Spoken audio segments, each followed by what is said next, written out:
Hello tout le monde, c'est Audrey, bienvenue sur Choc Miel Pop & Geek. Aujourd'hui on va parler manga, un manga qui fait froid dans le dos. Vous êtes prêts? J'ai lu Les Liens du Sang, édité chez Kyun, écrit par Shuzo Oshimi, et là je peux vous dire que ça envoie du lourd, du très lourd. Vous êtes prêts? Ah, vous allez adorer je pense. Alors, pour ma part, j'ai lu les 6 premiers tomes, ok? Il y en a encore 2 autres à la maison que je n'ai pas encore eu le temps de lire, donc je peux vous en parler en tout cas. 6 tomes, je peux vous en parler, c'est bon. Ne vous fiez pas à ces jolies jaquettes maternelles, innocentes et magnifiques. Elles sont superbes. Regardez, je vous montre. Là, c'est la jaquette du 2. Regardez comme ils sont beaux. Tout commence par des premières pages en couleur, très jolies. Dès les premières pages, on sent quelque chose de tendu.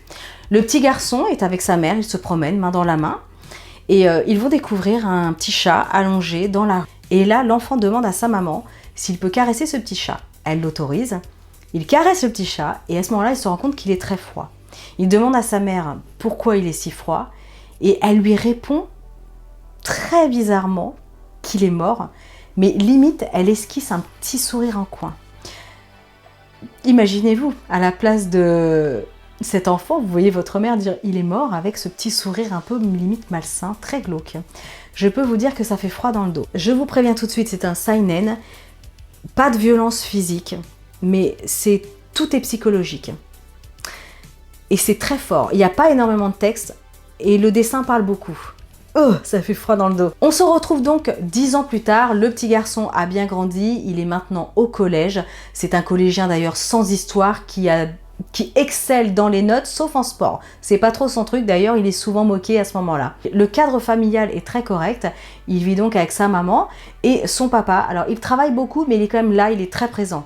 Il est aussi beaucoup entouré de sa tante et de son cousin, et évidemment de la mère qui s'appelle Seiko, je crois, et qui colle beaucoup son enfant, il n'y a pas d'autre mot. C'est arriver au collège, voilà, de le materniser autant, de le couver autant, on sent que c'est très étouffant dans les premières pages, et d'ailleurs elle arrive même à lui faire sauter des sorties avec ses amis pour qu'il joue de préférence avec son cousin. Donc il est très proche de son cousin et de sa tante, parce que voilà, pratiquement tous les week-ends ils jouent ensemble. On va suivre donc au fur et à mesure des pages ce sentiment de malaise qui grandit vraiment très rapidement, car tout tourne autour de lui. Et ce qui est très flippant, accrochez-vous, c'est que nous, en tant que lecteurs, on le sent avant Seishi, avant cet enfant, qu'il y a un malaise. Et là, je peux vous dire que ça prend aux tripes. Alors, je vous cache pas que dans le premier tome, il ne se passe pas grand-chose, sauf sur la fin. Non, je ne vous spoilerai pas.